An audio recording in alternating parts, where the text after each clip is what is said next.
140 வரைக்கும் போயிட்டோம். 150 சொன்னாங்க, பட் நானும் நம்ம முடிஞ்ச அளவுக்கு 140 வரைக்கும் போயிட்டோம். ஆனா பிரேக் நல்லாவே கான்ஃபிடன்ஸா இருக்கு. ஹை ஸ்பீடு செக் பண்ண போறோம். எல்லாம் சீட் பெல்ட் போட்டுங்க. நாங்க ஏன்ப்பா சீட் பெல்ட் போட்டோம் அப்படின்னு கேட்காதீங்க.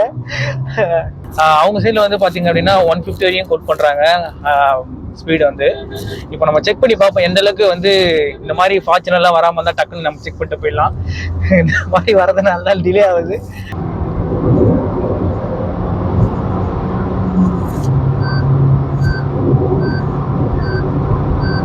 140 வரப்போகுது.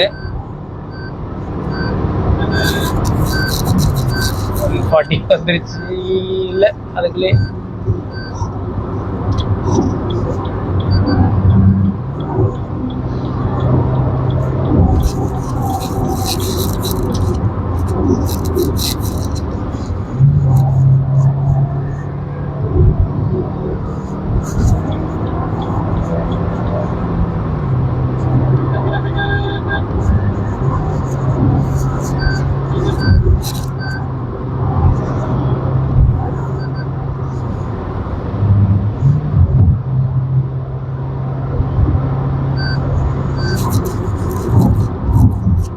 நம்ம 120 தாண்டவே விட மாட்டேன்றாங்க. 130 to 130 வருதா, 135 வரைக்கும் தாண்டவே விட மாட்டேன்றாங்க. அதுலேயே வந்து பார்த்தீங்கன்னா ஏதாவது வண்டி கிராசிங் ஆகிட்டே இருக்கு. அப்படிலாம் அந்த 150 ரேஞ்ச் வந்து நம்ம செக் பண்ணிடலாம் எந்த அளவுக்கு ரேஞ்ச் போகுது அப்படின்றத. 80 to 100லாம் ஓட்டிங்க அப்படின்னா நிஜமாலே ஒரு நல்ல மைலேஜ் போட் பண்ணுறாங்க. சிட்டியில் பார்த்தீங்க அப்படின்னா ஒரு 18 to 19 அந்த ரேஞ்ச் வந்து கிடைக்கும். 18லேருந்து 19 வந்து மைலேஜ் கிடைக்கும். நீங்கள் ஹைவேல ஓட்டினீங்க அப்படின்னா 24 வரையும் எடுக்கலான்ற மாதிரி சொல்றாங்க. 20 to 24 வரையும் நம்ம மைலேஜ் எடுக்கலாம். 140 வரையும் போயிட்டோம். 150 சொன்னாங்க, பட் நானும் நம்ம முடிஞ்ச அளவுக்கு 140 வரையும் போயிட்டோம். கிட்டத்தட்ட ஒரு 6 ஏர் பேக் இருக்கு. 6 ஏர் பேக்கும் நமக்கு யூஸ் ஆகும்னு நினைக்கிறேன். அந்த லெவல்ல தான் இருக்கு. அந்த மாதிரி ஆனா பிரேக் நல்லாவே கான்ஃபிடன்ஸா இருக்கு. நல்லா நான் பிரேக் பண்ணும்போது நல்லா இருந்தது. அண்ணா ஓட்டும் போது நல்லா பிரேக்கிங் நல்லாவே இருக்கு. தேர்ட் கியர்லேயும் ஒரு கிட்டத்தட்ட ஒரு 140 வரையும் ஓட்டினாரு. Welcome to room garage. இப்போ நம்ம பார்க்க போகிறது வந்து பார்த்தீங்க அப்படின்னா பெலேனோவோட 2002 வேரிய லான்ச் ஆன ஒரு இது தான். பயங்கரமான செல்லிங்கான இது. காசு நிறைய யூனிட்ஸ் வந்து செல் ஆகிட்டு இருக்கு. பிரேக்கை பிடிச்சிட்டு ஸ்டார்ட் பண்ணிங்க அப்படின்னா வண்டி வந்து ஸ்டார்ட் ஆகிடும். ஒரு சுசுக்கியோட லோகோ இங்கே வந்துருச்சு. 360 டிகிரி கேமரா லுக்கு எனக்கு தெரியும். ஹெட்அப் டிஸ்பிளே வருது பார்த்தீங்களா, சூப்பராக இருக்குல்ல பார்க்கறதுக்கு. ஆர்பிஎம்மு, நியூட்ரலு, அது மட்டும் இல்லாமல் இந்த ஏசியோட கண்ட்ரோல்ஸ் கூட இதில் தெரியும். வாங்க நம்ம ட்ரை பண்ணி பார்ப்போம் எந்த அளவுக்கு இருக்குது அப்படின்னு சொல்லிட்டு.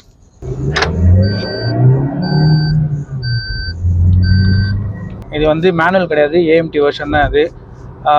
எப்படி சொல்கிறது, நல்லாவே பயங்கரமான ஒரு ஒரு கிராஜுவலான ஒரு லீனியனான நல்லாவே ஒரு புல்லிங் இருக்குது. அதிலலாம் எந்த காம்ப்ரமைஸுமே பண்ணவே இல்லை. அந்த பெலனுக்கும் இந்த பெலனுக்கும் அப்படின்னு சொல்லி பார்த்தீங்க அப்படின்னா அந்த பெலனை விட்டுருங்க, அது முடிஞ்சு போச்சு கதை. இந்த பெலனை பொறுத்த வரையும் பார்த்தீங்க அப்படின்னா நல்லாவே ஒரு ஃபியூச்சரிஸ்டிக்காகவே நிறைய அப்டேட் கொண்டு வந்திருக்காங்க. இங்கே நமக்கு ஹெட் டிஸ்பிளே வந்திருக்கு, வேரியன்ஸும் நிறைய இருக்குது. அது மட்டும் இல்லாமல் நிறையவே ஃபியூச்சரிஸ்டிக்காகவும் கொண்டு வந்திருக்காங்க. அதில் எனக்கு ரொம்பவே பிடிச்சது இந்த ஹெட் டிஸ்பிளே பார்க்கறதுக்கு. நீங்கள் எந்த வேரியன்ட் எடுக்க போகிறீங்களோ அது இது வந்து டாப் வேரியண்ட்டில் தான் மோஸ்ட்லி இது வருதுன்னு நினைக்கிறேன் ஹெட் டிஸ்பிளே. பட் ஆனால் இந்த டாப் வேரியன்ட் டிரைவுக்காகவே நான் இந்த டாப் வேரியன்ட் வேணும்னு சொல்லி எடுத்திருக்கேன். அது வரையும் பார்த்தீங்க அப்படின்னா எக்ஸலண்டான ஃபியூச்சர்ஸு, அதிலெல்லாம் எந்த காம்ப்ரமைஸ் கிடையவே கிடையாது. அதே மாதிரி இங்கே வந்து நிறைய இந்த டார்க் எப்படி ப்ரொடியூஸ் பண்ணுது, எந்த பவர் எவ்வளோ ஜென்ரேட் பண்ணுறதுன்றதுக்கான இந்த டிஜிட்டல்லே வந்து கொடுத்துருக்காங்க. இது ரெண்டுமே அனலாக்கோட டிஜிட்டல் தான் இதில் இருக்குது.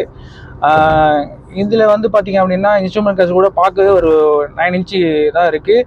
ஆனால் பார்க்க ஓகேன்ற ஒரு ஃபீல் இருக்குது. பட் ஆனால் சேம் அந்த மாருதிக்கான ஒரு எப்படி சொல்கிறது, அந்த கிராஃபிக்ஸ் தான் இதில் இருக்கே தவிர மற்றபடி ஒரு பெரிய சேஞ்சஸ்ன்னு அப்படின்னா இந்த சைடில் ஒன்றுமே கிடையாது. பட் ஆனால் இந்த சைடில் பயங்கரவே ஒரு சேஞ்சஸ் இருக்குது. இன்ஜின் வைஸில் நான் சொல்கிறேன் அப்படின்னா எப்படி சொல்கிறது, நீங்கள் இந்த மாதிரி ஒரு அடித்து ஓட்டுவீங்க அந்த மாதிரி ஆளுன்னா எனக்கு இருக்கும். இந்த மாதிரிலாம் பண்ணவே பண்ணாதீங்க தயவுசெய்து, ஓகேவா? அடித்து ஓட்டுற ஆளுங்களா இருந்தால் தயவுசெய்து இந்த காரை வந்து அடித்து ஓட்டணுன்ற ஒரு மைண்ட் செட்டில் வாங்காதீங்க. ஜாலியாக என்ஜாய் பண்ணி ஓட்டுங்க. அந்த மாதிரி தான் இருக்குது. ஆக்சுவலி இந்த இன்ஜினோட ஃபியூச்சரிஸ்டியை பார்த்தீங்க அப்படின்னா கே சீரீஸில் வரும். இது பார்த்தீங்கன்னா ஒரு லீனியராக ஒரு பவர் ப்ரொடியூஸ் பண்ணுது. நம்ம எடுக்கும்போது நல்லாவே ப்ரொடியூஸ் பண்ணி தான் ஒரு புல்லிங் கொடுத்துது. அது மட்டும் இல்லாமல் நம்ம டிரைவர் சீட்டில் நான் உட்காந்துட்டு இருக்கேன், நல்ல ஒரு கம்ஃபர்ட் இருக்குது. ஏசியோட இன்டீரியர் வந்து பார்த்தீங்கன்னா ஏசி வந்து எக்ஸலண்ட்டாக பண்ணியிருக்காங்க. நல்ல ஒரு த்ரோ வருது, ஏசியோட த்ரோ நல்லா ஜிலிஜிலின்னு மாறினால நமக்கு ஏசி வந்து நல்லாவே இருக்கும். நிறைய ஃபீட்பேக்கை நம்ம போட்ட ஷிஃப்ட்டோட ரிவ்யூவில் கூட நம்ம பார்த்துருக்கோம். அந்த கேர்ள் வந்து சொல்லியிருப்பாங்க இந்த மாதிரி வந்து ஏசி சும்மா ஜிலிஜிலின்னு இருக்குன்றதுக்கு. அதிலலாம் எந்த ஒரு காம்ப்ரமைஸுமே கிடையாது. பட் ஏன்னா இந்த பட்ஜெட்டில் நம்ம வந்து ஒரு ஹேட்ச்பேக் எடுக்கிறோம் அப்படின்னா இது கம்பல்சரி நீங்கள் ஒரு டெஸ்ட் ட்ரைவ் எடுத்தாச்சு பாருங்கள். நிஜமாலே அது ஒர்த்தபுளான ஒரு வண்டி தான் இது. நமக்கு ஒரு ஆட்டோமேட்டிக் வேரியன்ட்னால நமக்கு அந்த கியர்லாம் இப்போ நம்ம யூட்டன் எடுக்க போகிறோம், அந்த ஒரு பிரச்சனைலாம் நமக்கு ஒரு தலைவலின்ற ஒரு ஃபீலே கிடையல. எப்பவுமே நீங்கள் யூட்டன்லாம் எடுக்க போகிறீங்க, ரைட்டில் திரும்ப போகிறீங்கன்னா கண்டிப்பாக ஒரு இண்டிகேட்டர் போட்டுருங்க ரைட் ஹேண்ட் சைடில். இப்போ நம்ம யூட்டன் எடுப்போம், எந்தளவுக்கு அந்த ஸ்டேரிங்கோட கண்ட்ரோல் எந்தளவுக்கு இருக்குதுன்னு பார்ப்போம்.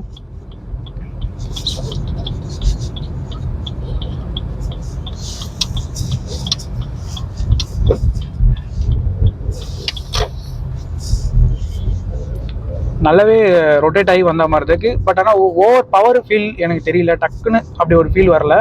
பட் ஆனால் நல்ல ஒரு ஸ்மூத்தியான ரொட்டேஷனில் வந்து ரீல் போயிட் ஆன மாதிரி ஒரு ஃபீல் இருக்குது. அந்த கிவ்ராஜ் ஷோரூமில் ஃப்ரீ டெஸ்ட் ட்ரைவ் கூட அவைலபிலிட்டியாக இருக்குது. நீங்கள் வந்து பாருங்கள், பார்த்துட்டு ஒரு சின்ன டெஸ்ட் ட்ரைவ் எடுத்து பார்த்துட்டுங்க. உங்களோட ஃபீட்பேக்கு என்னன்றதை ஒரு ஹேட்ச்பேக் எடுக்க போகிறீங்க அப்படின்னா நிஜமாலே ஒரு பயங்கர செல்லிங் இருக்கிற கார் தான் அது. ஹேட்ச்பேக் எடுக்க போகிறீங்க, நான் ஒரு ஃபேமிலியில் நான் ஒரு ஃபஸ்ட்டு கார் எடுக்க போகிறேன், எனக்கு பட்ஜெட் வந்து சின்ன பட்ஜெட்டு அப்படி ஒரு ஃபீல் இருக்குது அப்படின்னா கம்பல்சரி இது நான் வந்து ஒரு ஒர்த்தபுளான ஒரு இது தான் நான் சொல்லுவேன். நம்ம ஒரு பொறுமையாக போகும்போது தான் வந்து ஒரு சின்ன ஒரு இது ஃபீல் இருக்குது. பட் நம்ம நல்லா ஒரு புல்லிங் கொடுத்து போகும்போது ஒரு டைட் ஃபீலிங் கிடைக்குது. ஆக்சுவலி பார்த்தீங்கன்னா நல்லா ஒரு கிரிப்பே கிடைக்குது அந்த ஸ்டேரிங்கில். நம்ம வந்து முடிஞ்சளவுக்கு கொஞ்சம் ஒரு வேகமாக போய் பார்ப்போம் எந்த அளவுக்கு இருக்குது அப்படின்றது மட்டும் ஒரு ஸ்பேஸ் கிடைக்கட்டும். ஆக்சுவலி ஒரு வண்டி நீங்கள் கிராஸ் பண்ணுறீங்கன்னா லிட்டில் பிட்டில் ஒரு ஆரன் அடிச்சு கூட நீங்கள் கிராஸ் பண்ணலாம். திடீர்னு அவரும் திரும்பிட்டு போகிறாரு, அதுவும் பார்த்துங்க. அதோ இந்த மாதிரிலாம் அன்னெசரிலாம் தயவுசெய்து பண்ணவே பண்ணாதீங்க. இந்த பைக்கில் ரைட் சைடில் போகிறது உங்களுக்குன்னு ஒரு ரோடு கொடுத்துருக்காங்கன்னா அந்த ரோட்டில் தயவுசெய்து ஃபாலோ பண்ணி போங்க. நம்ம புல்லிங் கொடுத்து பார்ப்போம் எந்த அளவுக்கு இருக்குது அப்படின்னு சொல்லிட்டு. ஆக்சுவலி நல்லாவே ஒரு புல்லிங் இருக்குங்க. தயவுசெய்து 84ல் போயிட்டுருக்கேன். ஒரு கார்னரிங்ஸு நல்ல ஒரு கார்னரிங் கூட கிடைக்குது நமக்கு.